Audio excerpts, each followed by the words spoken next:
Voice सही आ रही है कि भाई चेक करना। क्या टॉपिक चल रहा था अपना? बातें मत करो रे, आगे आ जा।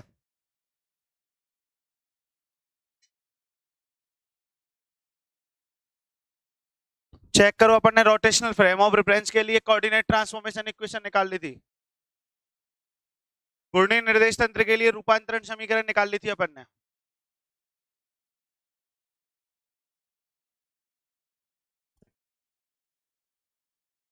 अब इसमें ध्यान सुनना, दोनों आगे आ जाओ, खड़े होके दोनों आगे आ जाओ, यहाँ आ जाओ,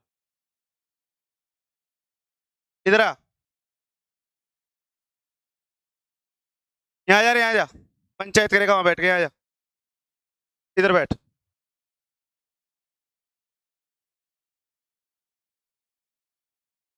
हाँ, सुनो एक मिनट। अपन ने रोटेशनल फ्रेम ऑफ रेफरेंस में घूर्णी निर्देश तंत्र में स्थिति रूपांतरण समीकरण निकाल लिए थे, पोजीशन ट्रांसफॉर्मेशन इक्वेशन। अब एक मिनट सुनना ध्यान से। आपने जब पोजीशन ट्रांसफॉर्मेशन इक्वेशन निकाले थे तो आपके पास आ रहा है x prime equal to x cos theta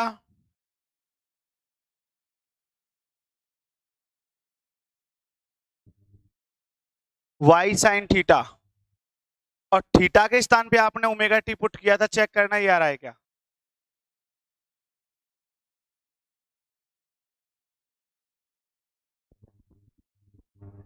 इसी प्रकार यदि अपन वाई प्राइम की बात करते हैं तो आपके पास आ रहा है एक्स साइन ओमेगा टी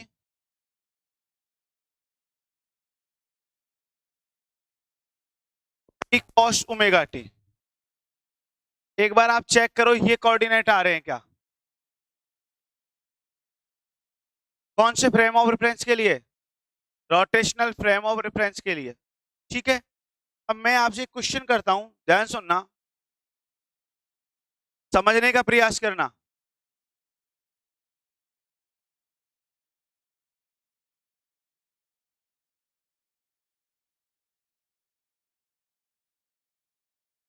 ये प्योर मैकेनिक्स का पार्ट है, समझना ध्यान से। ये कौन सा फ्रेम ऑफ रेफरेंस है? एस। ये कोऑर्डिनेट एक्सिस क्या है? ये क्या है? ये यूनिट वेक्टर क्या होगा? आई कैप। यहां पर यूनिट वेक्टर क्या होगा चाहिए? एस। फ्रेम ऑफ रेफरेंस कौन सी स्टेट में प्रेजेंट है? रेस्ट में। अब मैं आपसे क्या बोलता हूं, यहां पर एक फ्रेम ऑफ रेफरेंस और है जिसका नाम है एस प्राइम। क्या नाम है? और ये थीटा एंगल पर इनक्लाइनाइड है। कितने एंगल पर? थीटा कोण पर झुका हुआ है, ऐसे। ये दिखा दिया मैंने। ये कौन सा फ्रेम ऑफ रेफरेंस है? S prime. कितने एंगल पर? और ये एंगल क्या है? एंगल है 45 60, फिक्स एंगल पर है। ठीक है, ये क्या है? X dash. यूनिट वेक्टर क्या होगा ये? आई कैप डैश। ये क्या है? Y dash. यूनिट वेक्टर क्या होगा? बात को समझने का प्रयास करना। H dash frame of reference है, वो फिक्स एंगल पर झुका हुआ है। इंक्लिनेशन जो एंगल है, झुकाव का जो कोण है, वो क्या है? कांस्टेंट। क्या है वो? मतलब ये पोजीशन फिक्स है, ऐसे ही तो झुका हुआ है। लेकिन अपन अब कौन सा टॉपिक पढ़ रहे हैं? कौन सा पढ़ रहे हैं? रोटेशनल, घूर्णी निर्देश तंत्र। तो घूर्णी निर्देश तंत्र की क्या कहानी थी? ये कौन सा फ्रेम था जो कि कौन से स्टेट में था? अब यहां पर ये कौन सा फ्रेम है? S prime. और ये क्या कर रहा है? चेक करो। क्या मैं ये बोल सकता हूं टाइम के अकॉर्डिंग, इसके अलोंग, टाइम के अलोंग, समय के सापेक्ष, टाइम के रेस्पेक्ट में एक्स डैश तो चेंज हो ही रहा है, लेकिन उसकी डायरेक्शन भी चेंज हो रही है। नहीं आई बात समझ में? एक मिनट समझने का प्रयास करो। जैसे अपन ने पार्टिकल का पोजीशन वेक्टर यहां पे ले लिया, ये ले लिया पोजीशन वेक्टर, और मैं एच डैश फ्रेम में डिफाइन कर रहा हूं, तो यहाँ पे क्या लगा देता हूं, तो पोजीशन वेक्टर को आप कैसे लिखोगे, कौन से फ्रेम में लिख रहे हैं ये, क्या मैंने सही लिखा है ये, H dash frame of reference में पोजीशन वेक्टर सही लिखा है क्या। अब मैं आपसे बोलता हूं वेलोसिटी कैलकुलेट करो, क्या कैलकुलेट करो, वेग की गणना करो, तो वेलोसिटी कैसे निकालोगे आप, इसका डेरिवेटिव कर दोगे, किसके रेस्पेक्ट में, टाइम के रेस्पेक्ट में इसका डेरिवेटिव कर देंगे। डेरिवेटिव का मतलब क्या होता है, अच्छा हिंदी नहीं पूछ रहा मैं, डेरिवेटिव का मतलब क्या होता है कि आप उस फंक्शन में चेंजेस ले रहे हो विद रेस्पेक्ट टू टाइम के अलोंग कर रहे हो, तो टाइम के रेस्पेक्ट में चेंज ले रहे हो। एक मिनट, आप बोल रहे हो डेरिवेटिव कर देंगे साहब, तो डेरिवेटिव एक्स प्राइम का करोगे या आई कैप का करोगे, सोच समझ के बोलो, मस्तिष्क का यूज करो, क्योंकि ये रोटेशनल फ्रेम है। कौन सा फ्रेम है, जब हम वेलोसिटी कैलकुलेट करेंगे तो कंफर्म पोजीशन का डेरिवेटिव होगा, मतलब एक्स का तो होगा भाई। वेग क्या होता है, derivative of position with respect to समय के सापेक्ष स्थिति का अवकलन क्या कहलाता है, वेग।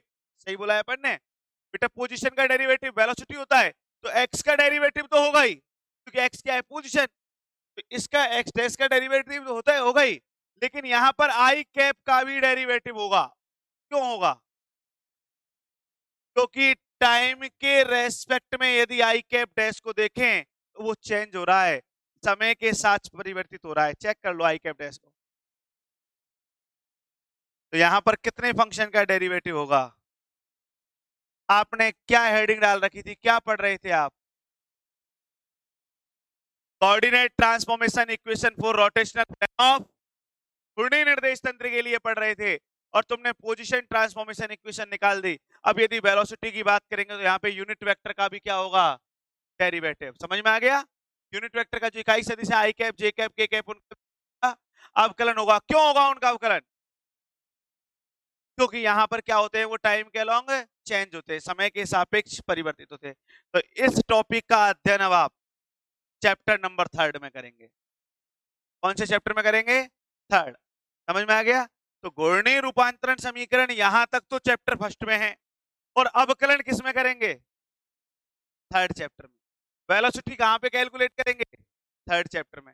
आगे बात समझ में, यहां तक तो 1st चैप्टर के अंतर्गत है, और 3rd चैप्टर में आपको पढ़ाएंगे इनका डेरिवेटिव करना, ठीक है, क्योंकि 3rd चैप्टर का नाम है तुम्हारा घूर्णी निर्देश तंत्र, क्या नाम है, रोटेशनल फ्रेम ऑफ रेफरेंस, ये तुम्हारा 3rd चैप्टर। आगे बात समझ में, मैंने ये इसलिए समझाया है कि अपन को, अब आप यहाँ पे क्वेश्चन कर सकते हो साहब, आपने पोजीशन ट्रांसफॉर्मेशन इक्वेशन निकलवा दी, अब वेलोसिटी क्यों नहीं निकलवा ले, वेग रूपांतरण समीकरण क्यों नहीं निकलवा रहे, एक्सेलरेशन, हालांकि तुम्हारा क्वेश्चन आएगा नहीं मुझे पता है, नींदों में रहते हो तुम, ठीक है, लेकिन अपन को पता होना चाहिए कि यहाँ पे अपन वेलोसिटी कैलकुलेट क्यों नहीं कर रहे, एक्सेलरेशन कैलकुलेट क्यों नहीं कर रहे, क्योंकि यहाँ पे यूनिट वेक्टर भी क्या हो रहे हैं, चेंज। और इनसे रिलेटेड स्टडी अपन कौन से चैप्टर में करेंगे, 3rd चैप्टर पढ़ाएंगे, ठीक है भैया।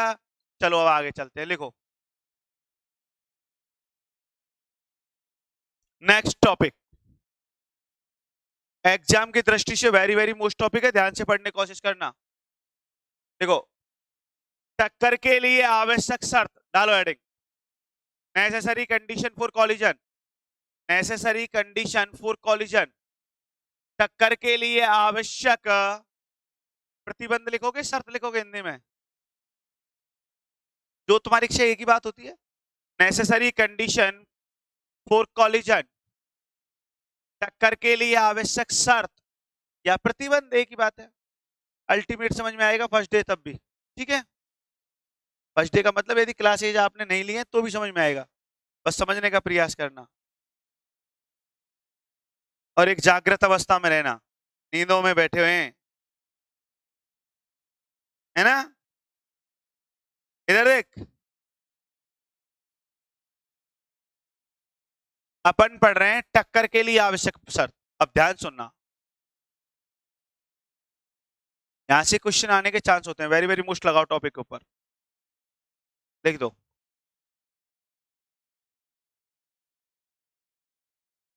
अच्छा क्वेश्चन है। हाँ भाई, आपके पास ये कण है बेटा, कॉन्सेप्ट को जितना अच्छा समझोगे प्रॉब्लम उतनी अच्छी सॉल्व करोगे। ये आपके पास पार्टिकल है, ठीक है, और आपके पास एक पार्टिकल ये रहा। अब पंचायत मत करना, नहीं कान को तोड़ देंगे। आपके पास दो पार्टिकल है, एक पार्टिकल पॉइंट ए पर प्रेजेंट है, दूसरा पार्टिकल पॉइंट बी पर प्रेजेंट है। मैं बात कर रहा हूं इन इनिशियल स्टेट। क्या बोला मैंने? प्रारंभिक अवस्था में। इसमें बात कर रहे हैं इनिशियल स्टेट में बात कर रहे हैं। इनिशियल स्टेट का मतलब अरे stationary state t equal to 0। ठीक है भैया, ये पार्टिकल की पोजीशन यहां पर r1 है। इस पार्टिकल की पोजीशन यदि अपन यहां पे देखें तो कितनी है? r2। ये दो कण है, एक पॉइंट ए पर है, एक पॉइंट। अब ये पार्टिकल यहां से दौड़ लगाना स्टार्ट करता है। कहां से? यहां से। यार है तू तो। पॉइंट ए से दौड़ लगाना स्टार्ट करता है। कितनी वेलोसिटी से जा रहा है ये? v1 वेलोसिटी से। ऐसे ही पॉइंट बी पर प्रेजेंट पार्टिकल भी दौड़ लगाना स्टार्ट करता है भैया।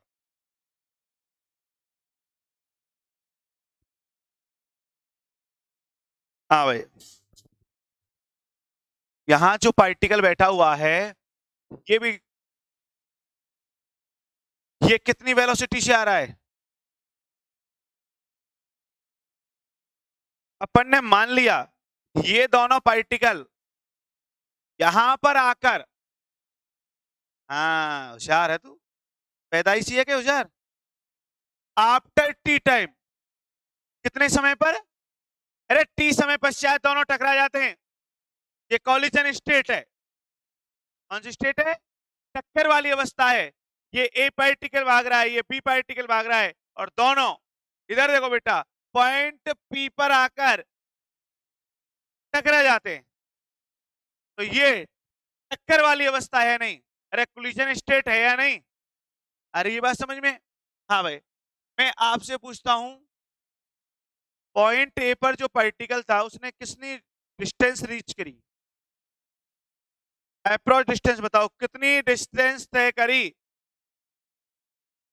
समय बराबर दूरी बटा समय दे रखा है, टी समय में पहुंचा है, कितने वेग से पहुंचा है? v1 वेलोसिटी से पहुंचा है, तो आराम से v1 टी नहीं निकाल सकते? समय बराबर दूरी बटा चाल, तो दूरी निकालनी है, समय गुणा चाल, समय कितना है टी, और स्पीड कितनी है? और यदि मैं बेटा बी पार्टिकल के लिए पूछूं तो? समझ में नहीं आ रहा यार, नहीं आया समझ में? दोबारा देखो, फ्रेम ऑफ रेफरेंस से समझते हैं इस कहानी को।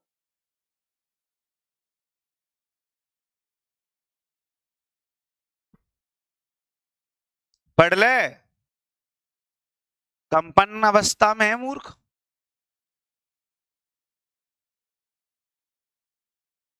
ये कौन? ये, और इस फ्रेम ऑफ रेफरेंस को नाम क्या दे दिया? ठीक है, अब सुनना ध्यान से।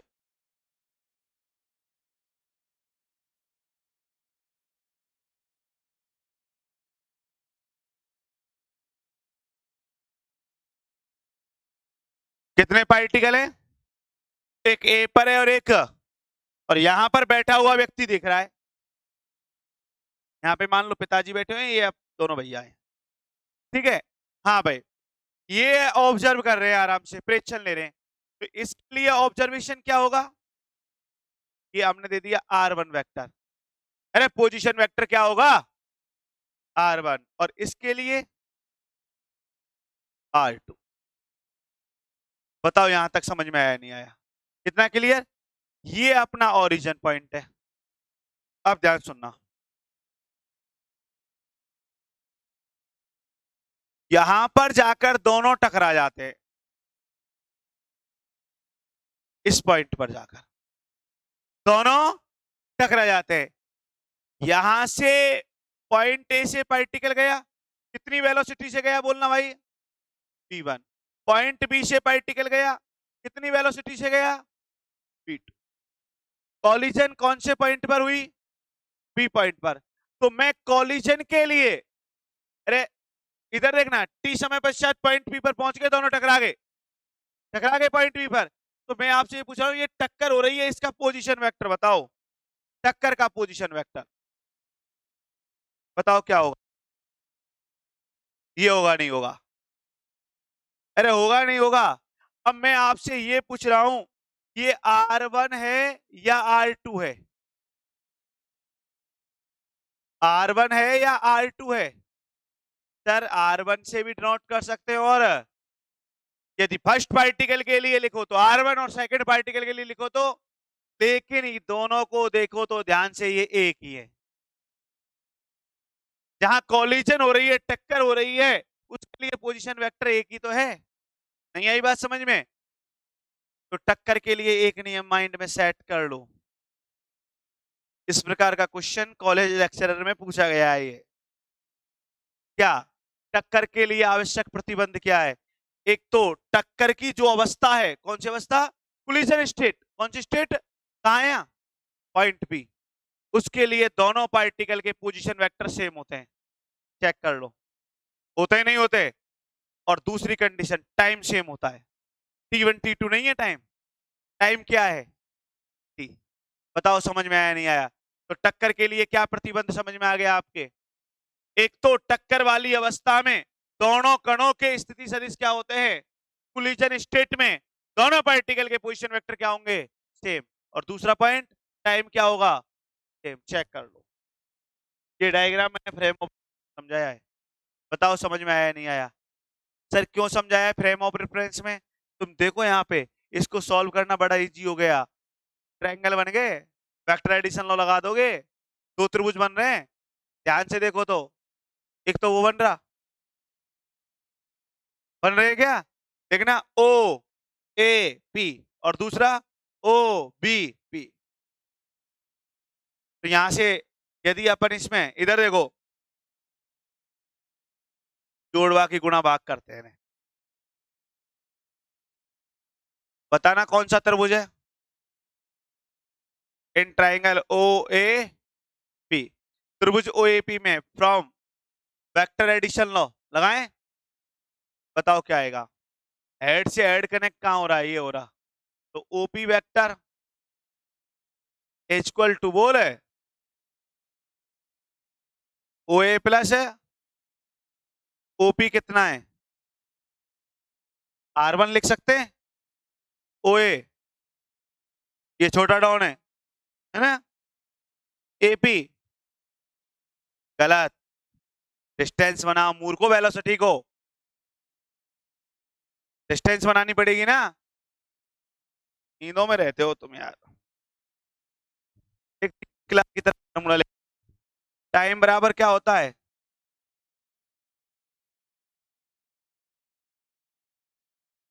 सही लिखा है। तो फर्स्ट पार्टिकल के लिए बात करें, टाइम कितना है? डिस्टेंस है, यही तो कैलकुलेट करनी है अपन को। एपी कितनी स्पीड से? तो एपी इक्वल टू क्या आ गया? यही तो लिखा है, एपी वेक्टर V1T।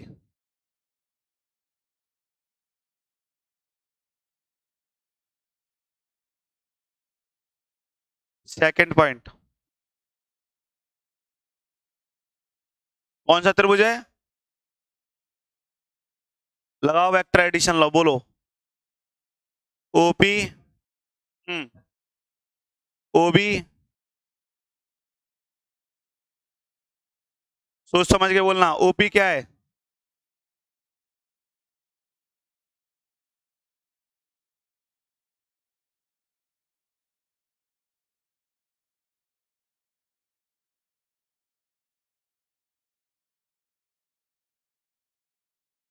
सही लिखा है।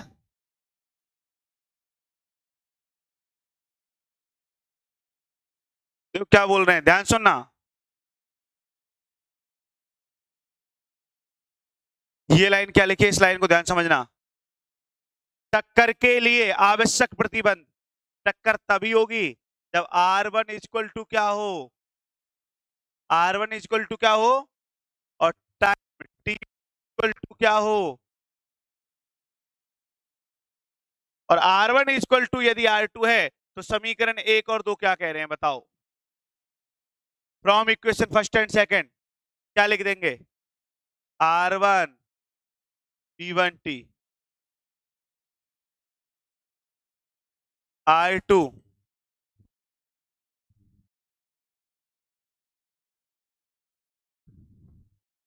इक्वेशन नंबर, यदि तुम 10 साल के पेपर देखोगे तो कम से कम 7 बार क्वेश्चन आया हुआ है यहां से।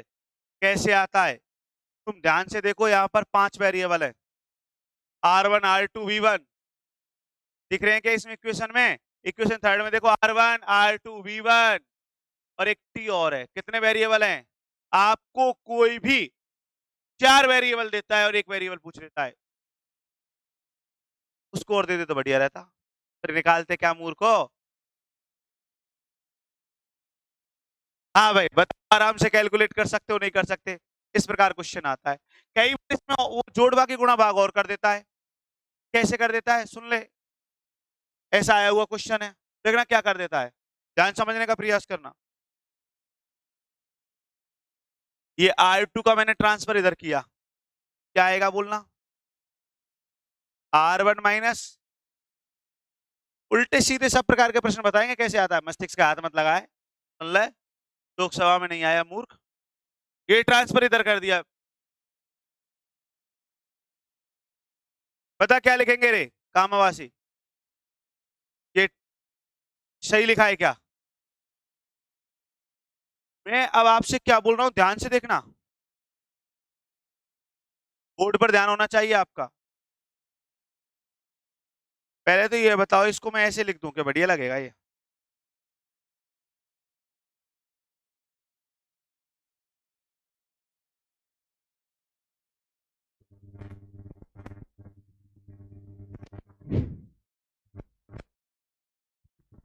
सही लिखा है क्या? पहले बताओ। अब क्या बोल रहे हैं ध्यान सुनना,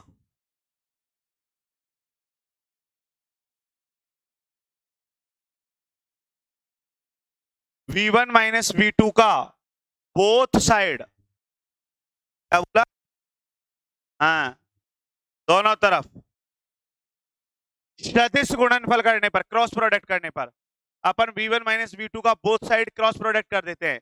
कैसे करते हैं क्रॉस प्रोडक्ट बताना, R1 माइनस R2, हाँ क्रॉस किसका क्रॉस कर रहे हो, V1 minus equal to minus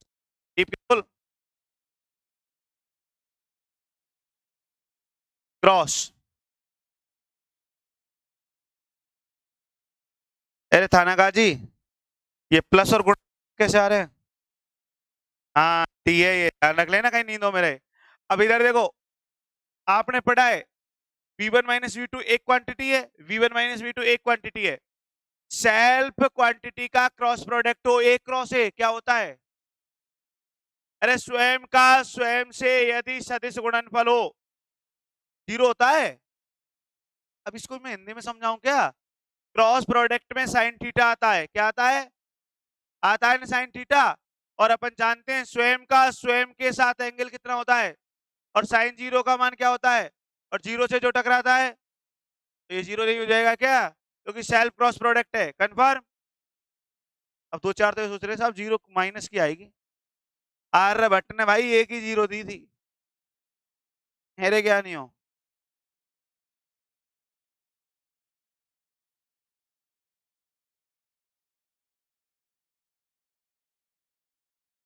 ये आएगा क्या पहले तो ये बताओ आप, कम से कम 2 या 3 बार पूछा गया क्वेश्चन है, एग्जाम में लिखा आया है, सिद्ध कीजिए टक्कर निम्न प्रतिबंध को संतुष्ट करती है, कॉलिजन है वो इस कंडीशन को क्या करती है, सेटिस्फाई करती है, वेरीफाई करो। अब इसमें क्या था, और तुम्हारा एक ही सिद्धांत, जब ऐसे क्वेश्चन आते तुम क्या बोलते हो, और साहब ये तुमने कब कराया था। अब इसमें क्या था, अब हल्का सा दिमाग तो लगाना पड़ता है, जोड़ बाकी गुणा भाग तो तुमको करने पड़ेंगे, साइंस पढ़ रहे हो, और साइंस में भी फिजिक्स पढ़ रहे हो, मजाक नहीं कर रहे, साइंस और साइंस में भी मैथमेटिक्स वालों की अलग भूमिका होती है। तुम देखते हो तो साइंस लेते हैं, साइंस एक मैथ और बायो 10th के बाद, तो मैथ वालों की अलग वैल्यू होती है और बायो वालों की, देखा है तुमने स्कूल एजुकेशन में? बायो है क्या? अच्छा अच्छा, थोड़ा सा एनर्जी लेवल कम है तेरा, हल्के से कम एनर्जी लेवल वाले बायो लेते हैं, और जिनका ज्यादा होता है वो क्या लेते हैं? और मैथ में भी तुमने यदि नोटिस किया हो, जो तुम्हारा पीसीएम है, सबसे खतरनाक सब्जेक्ट क्या होता है? आगे बात समझ में? भाई केमिस्ट्री से तो हम बात करना ही पसंद नहीं करते, उसकी तो कोई योग्यता ही नहीं है हमारे सामने, ऐसे है बट हमारे सामने नहीं आया। जब फिजिक्स की बात होती है तो ब्रह्मांड केंद्र नाम से टॉपिक पढ़ा है? ब्रह्मांड केंद्र नाम से टॉपिक पढ़ा है क्या? सेंटर ऑफ मास पढ़ा है? सेंटर ऑफ मास, तो सेंटर ऑफ मास का मोमेंटम कैसे लिखते हो तुम? द्रव्यमान केंद्र का संवेग कैसे लिखते हो? पढ़ाएंगे तुमको चैप्टर नंबर 5 में। पी का मतलब, अरे पी का मतलब मोमेंटम होता है, नहीं होता है संवेग। और सीएम का मतलब सेंटर ऑफ, सेंटर ऑफ, ये क्या लिखा हुआ है? द्रव्यमान केंद्र का संवेग, ऐसे ही लिखते हो। अब तुम ध्यान से देखो, पी का मतलब फिजिक्स के पैरों में केमिस्ट्री और मैथ, नहीं आया समझ में? है या नहीं? घर में जिस प्रकार पिताजी की भूमिका होती है ना, चाची और मम्मी की भूमिका जितनी होती है, इसी प्रकार हमारे केमिस्ट्री और मैथ की भूमिका होती है विद रेस्पेक्ट टू फिजिक्स। हाँ भाई, चलो टॉपिक पे आओ। फिजिक्स अपने आप में, देखो दो सब्जेक्ट तो ऐसे हैं यूनिवर्स में जिनको पढ़ने का आनंद ही कुछ और है, फिजिक्स और फिलॉसफी। ये दोनों बड़े प्यारे सब्जेक्ट हैं। तुम्हें यदि पता हो तो physics is a parents of mathematics. Mathematics में क्या करते हो तुम? फार्मूला होता है, फार्मूला होता है, उसमें वैल्यू पुट करते हो और क्वेश्चन को आगे बढ़ाते हो। अरे कोई मेथड होता है और उस मेथड के अकॉर्डिंग क्वेश्चन को सॉल्व करते हो, लेकिन वो मेथड कहां से आता है? जितने भी तुम मेथड पढ़ोगे ना मैथमेटिक्स के अंतर्गत, ये सब मेथड ड्राइव किए जाएंगे कहां से? फिजिक्स से। जितने भी मेथड पढ़ोगे आप, अब तुम पढ़ रहे हो ना पार्शियल डेरिवेटिव, टोटल डेरिवेटिव, ये सब फिजिक्स के टॉपिक हैं। फिजिक्स में आगे चल के मैथमेटिकल टूल पढ़ाएंगे तुमको। क्या पढ़ाएंगे? तो मैथमेटिकल टूल में ये सब कुछ समझाएंगे। डेरिवेटिव कहां से आया? डेरिवेटिव वहां तुमको सिखा देते हैं, टी के रेस्पेक्ट में कर दो, एक्स के रेस्पेक्ट में कर दो, बट डेरिवेटिव होता क्या है? एक टॉपिक पढ़ाएंगे ग्रेडियंट, कौन सा टॉपिक पढ़ाएंगे? तो वहां पे इसकी पूरी कहानी सुनाएंगे, वास्तव में डेरिवेटिव का जन्म कैसे हुआ। तो ये सब जन्म कहां से होते हैं? भौतिकी के। समझ में आ गया? तो मैं ये बोल रहा हूं आपसे कि मैथमेटिक्स में ये नहीं कह रहा सरल, ऐसे नहीं कह रहा मैथमेटिक्स सरल है। मैथमेटिक्स हार्ड सब्जेक्ट है। कैसा सब्जेक्ट है? हार्ड है, कठिन है। But physics is a complicated subject. Physics क्या है? कॉम्प्लिकेटेड है, जटिल है। और जटिल का, हार्ड का सॉल्यूशन किया जाता है, जबकि जटिल चीजों का कभी सॉल्यूशन, मैथमेटिक्स का सॉल्यूशन पॉसिबल है लेकिन फिजिक्स का सॉल्यूशन पॉसिबल नहीं है। फिर क्या किया जाता है? उनका एनालिसिस किया जाता है। क्या है? ये एनालिटिक सब्जेक्ट है, इनका विश्लेषण किया जाता है। सुन रहा है रे? यदि कहीं पे गुत्थियां हो तो उनको सुलझाया जाता है। ठीक है, आ जाए टॉपिक पे। चलो, अभी तो हम दर्शन कर रहे हैं फिजिक्स के, स्टार्ट हो रहा है, ये तो वोकेबलरी है अभी। क्या हेडिंग डाल दी थी? नेसेसरी कंडीशन फॉर कोलिजन, टक्कर के लिए आवश्यक प्रतिबंध या शर्त, एक ही बात है, लिखो। टक्कर के लिए,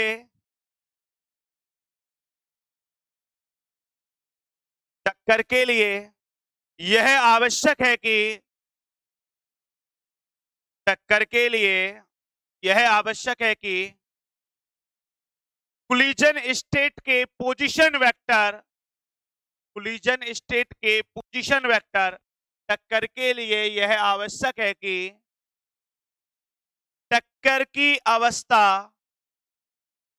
टक्कर की अवस्था के स्थिति सदिश, position vector of collision state, टक्कर की अवस्था के स्थिति सदिश और समय का मान एंड वैल्यू ऑफ टाइम, दोनों कणों के लिए फॉर बोथ पार्टिकल, दोनों कणों के लिए समान होना चाहिए। सही बात है भाई। दोनों कणों के लिए समान होना चाहिए, लिख दिया क्या? अब मैंने पोजीशन वेक्टर बोला है, तो कौन सा पोजीशन वेक्टर बोला है? कोलिजन स्टेट का। अब गलती मत कर देना कहीं तुम स्मॉल r1 और स्मॉल r2 को बराबर कर दो, वो तो इनिशियल स्टेट के हैं, प्रारंभिक अवस्था के। अपन ने कौन सी अवस्था की बात की है? जहां टक्कर हो रही है, दोनों कण जाके बढ़ गए, तो इस अवस्था के पोजीशन वेक्टर। समझ में आ रहा है ना? मतलब पॉइंट पी का पोजीशन वेक्टर जहां पे टक्कर हो रही है, तो वो दोनों कणों के लिए क्या होगा? सेम। हाँ भाई, अर्थात करके डब्बे में ये बंद करो, देखो r1 बराबर r2 t1 t2, ये डब्बे बंद कर दो। देखो ये वाला पार्ट, अरे इस वाले पार्ट को डब्बे में बंद कर दो। देखो इस वाले पार्ट को,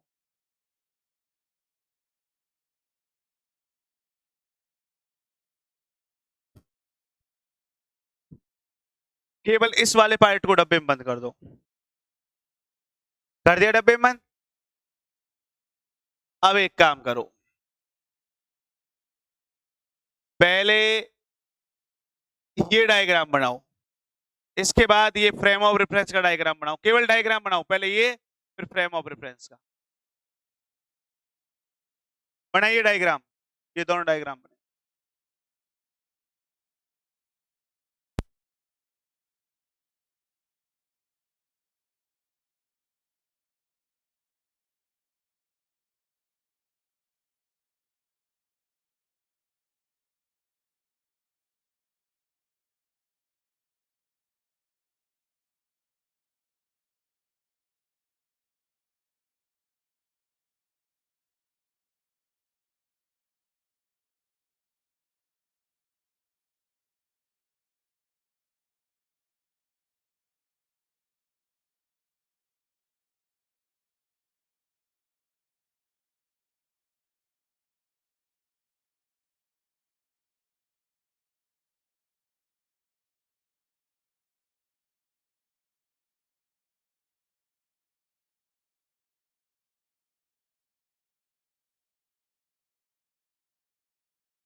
दोनों डायग्राम बना लिए क्या?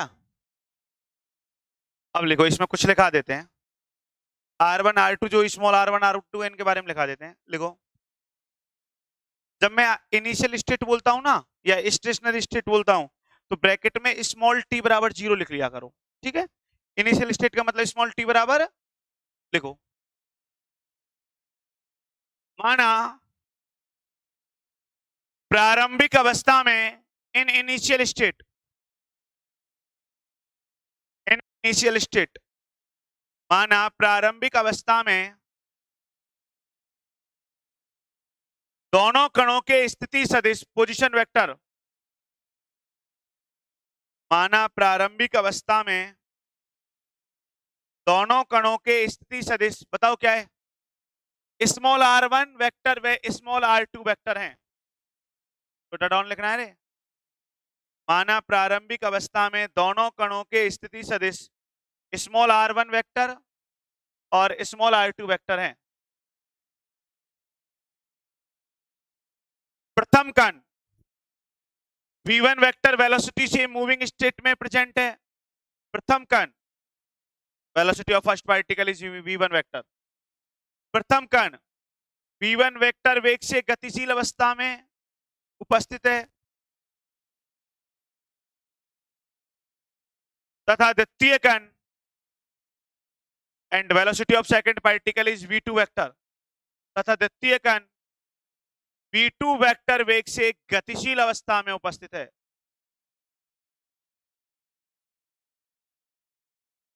गतिशील अवस्था में उपस्थित है, लिख दिया।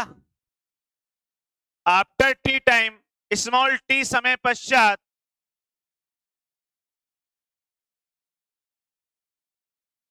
After T time, small T समय पश्चात ये दोनों कण बोथ पार्टिकल पॉइंट पी पर कोलिजन करते हैं। सही है, पॉइंट पी पर कोलिजन करते हैं। भाई क्या बोलते हो, कॉलिजन या कोलिजन अंग्रेज? बिंदु पी पर टक्कर करते हैं, लिख दिया। टी समय पश्चात ये दोनों कण बिंदु पी पर टक्कर करते हैं। लेकिन टक्कर की अवस्था का स्थिति सदिश position vector of collision state, टक्कर की अवस्था का स्थिति सदिश पता क्या लिखेगी, साइन थीटा है, क्या लिखेगी तुम? नींदों में है तू तो। हाँ, क्या लिखोगे? कैपिटल R1 वेक्टर बराबर कैपिटल R2 वेक्टर है। कैपिटल R1 वेक्टर बराबर कैपिटल R2 वेक्टर है। सही है ना? हाँ भाई,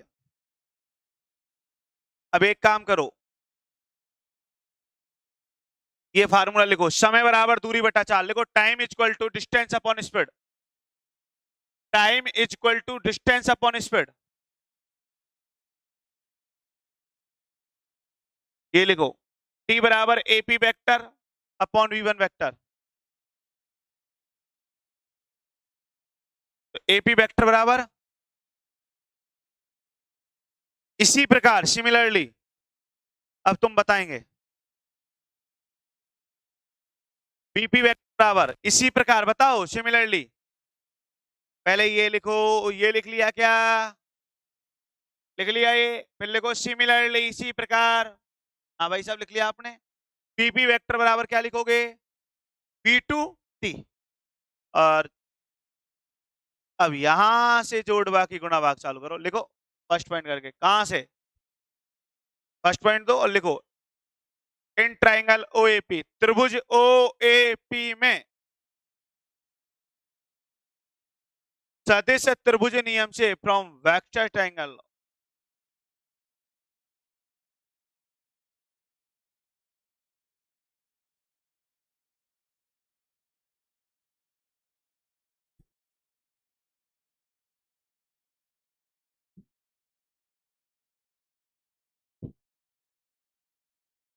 क्या आएगा बताओ?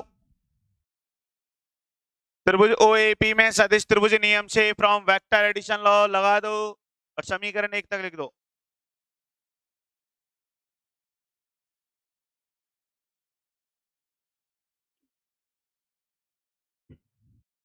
फिर second point in triangle OBP from vector addition law, सदिश त्रिभुज नियम लगा दो।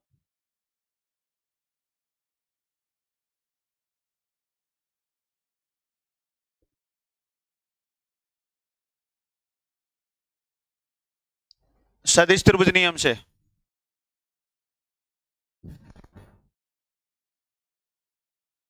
हाँ, कॉल किया था ना। कोई ऑफ नहीं है, पढ़ा रहे हैं, आ जाओ। हाँ, ये लिख दिया समीकरण 2 तक। फ्रॉम डेफिनेशन ऑफ कॉलिजन की परिभाषा से, अभी पढ़ी आपने। अरे लिख टक्कर की परिभाषा से। क्या कह रही थी परिभाषा? अरे परिभाषा ने क्या बोला है, लिखो ये, इनाम में बैठे हैं।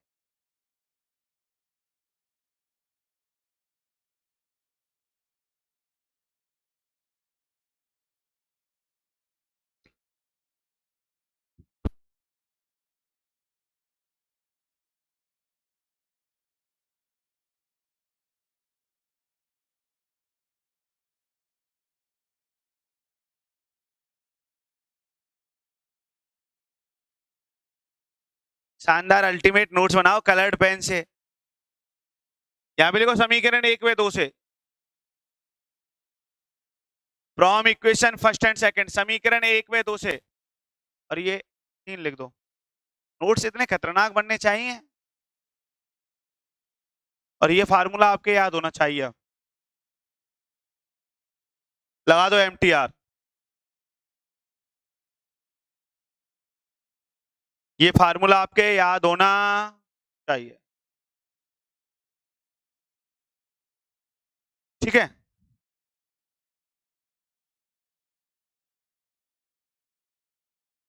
लिखो।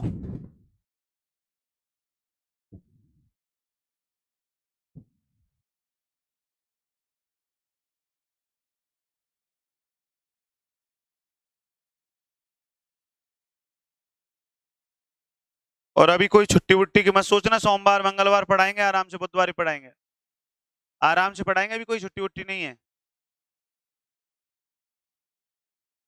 तुम्हारे दिमाग में ये हो कि छुट्टी करके हो सकता है 1.5 घंटे पढ़ाना चालू कर दूं अभी। काहे की छुट्टी? 2 साल छुट्टी की है तुम लोगों ने, और क्या किया है? पूरा एजुकेशन का लेवल ही खराब कर दिया। देखो B1 माइनस B2 का बोथ साइड क्रॉस प्रोडक्ट करने पर, दोनों तरफ सदिश गुणनफल करने पर, क्रॉस प्रोडक्ट को सदिश गुणनफल बोलते हैं ना। और अल्टीमेट नोट्स बना लेना बढ़िया सी कॉपी लेके शानदार तरीके से। देख रहे हैं साहब ये काली काली सुगली सुगली कॉपियों में।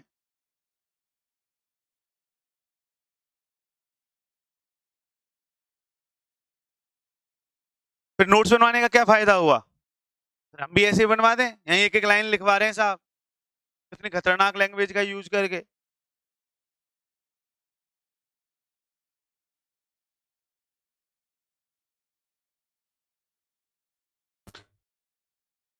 लिख लिया? तो ये जो समीकरण 4 है ये क्या कहलाता है? टक्कर के लिए आवश्यक प्रतिबंध। लिख दो equation 4 is set to be, heading देख क्या है, नेसेसरी कंडीशन फॉर कॉलिजन। समीकरण 4 टक्कर के लिए आवश्यक प्रतिबंध कहलाता है।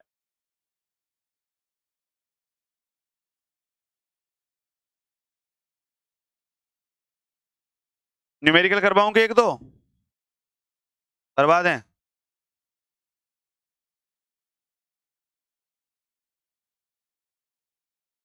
हाँ बालिका,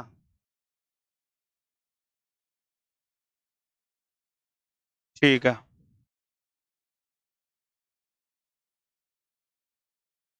हाँ भाई, 1-2 क्वेश्चन करोगे तो क्वेश्चन की लैंग्वेज भी लिखवाऊं तुमको मैं?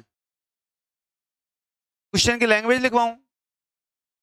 अरे असाइनमेंट में से मैं क्वेश्चन की लैंग्वेज लिखवाऊंगा तुमको, डायरेक्ट क्वेश्चन लिखवा दूं? लिखवा दो, लिख। पहले क्वेश्चन सुन लो फिर लिख लेना। ये कह रहा है द पोजिशन वेक्टर्स ऑफ, अरे सुन लो, क्या नहीं सुनी नहीं रहा।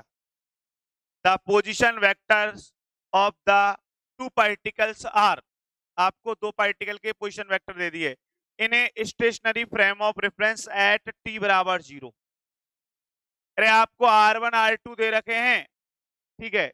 अब कह रहा है if the velocity of first particle is, मतलब फर्स्ट कण का वेग दे रखा है, आगे बोल रहा है then find the velocity of second particle so that they may collide after 7 seconds. Second particle की वेलोसिटी कैलकुलेट करो जब वो 7 सेकंड पश्चात टकरा जाएं, क्या कर जाएं? चलो हिंदी में बोल देता हूं, सुन लो। एक निर्देश तंत्र में t बराबर 0 समय पर 2 कणों की स्थितियां इस प्रकार हैं, मतलब दे रखी हैं। यदि प्रथम कण का वेग, वो भी दे रखा है, तो t बराबर 7 सेकंड पर परस्पर टक्कर होने के लिए परस्पर दूसरे कण का वेग ज्ञात करो। अब बताओ इसमें क्या है? तीसरी क्लास का बच्चा कर दे, देखते।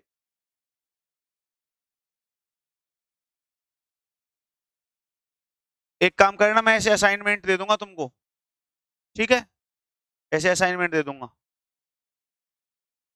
न्यूमेरिकल का असाइनमेंट दे दूंगा आप लोगों को, ठीक है।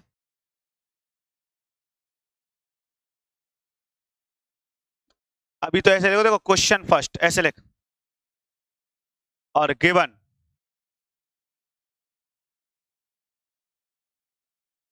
ऐसे लिख क्वेश्चन फर्स्ट गिवन दिया है, क्या दे रहा है, R1 दे दिया, देख रहे हैं इधर कौन सी स्टेट में दे रहा है, हाँ ब्रैकेट में लिख देना इनिशियल स्टेट, R1 दे रखा है। तू पंचायत कर ले बेटा, मुन्ना पंचायत कर ले, चाय मंगवा रहे हैं, सुनते ही नहीं है हमारी।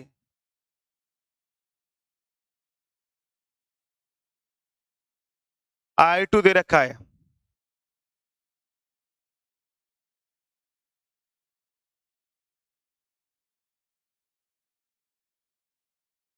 ये एम मीटर को शो कर रहा है, यूनिट है ये, और क्या कह रहा है V1,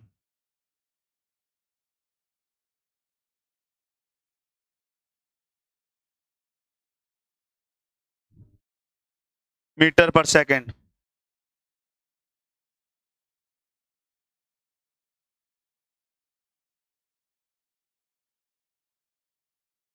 ये क्वेश्चन तो नहीं हो तुमसे भाई, ये तो कठिन ज्यादा है क्या इसमें, ज्यादा कठिन है ना, लिख लो ये। और जब सॉल्यूशन करते हो ना तो ऐसे देख, पहले तो ऐसे धमाकेदार शुरुआत किया कर, इससे उसका माइंड सेट हो, जानते हो चाहे नहीं जानते, पर ये लिख, वो बात की बात है, उसके दिमाग में बैठे जानता है, वी नो, और क्या फार्मूला था अपना, हाँ फार्मूला बोल,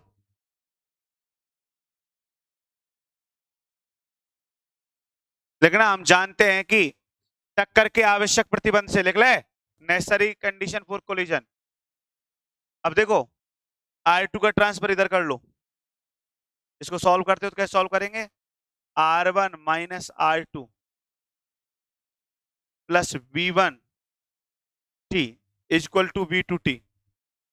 अब आपके पास सब मान है, आराम से रख लो, V2 का मान हो जाएगा, करो कैलकुलेशन, हम जानते हैं कि टक्कर के प्रतिबंध से, करो।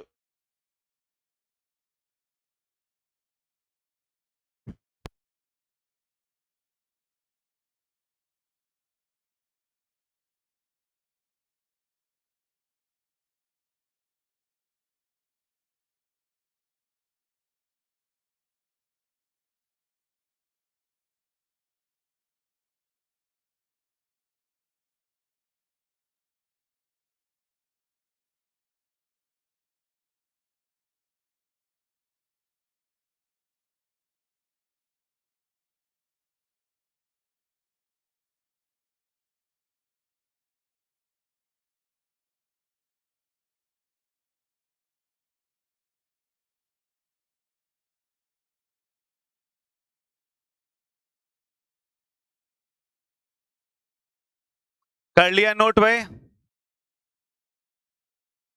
कैलकुलेट कर लो, फिर आगे चलते हैं, और मंडे को क्लास लगेगी, ध्यान रखना।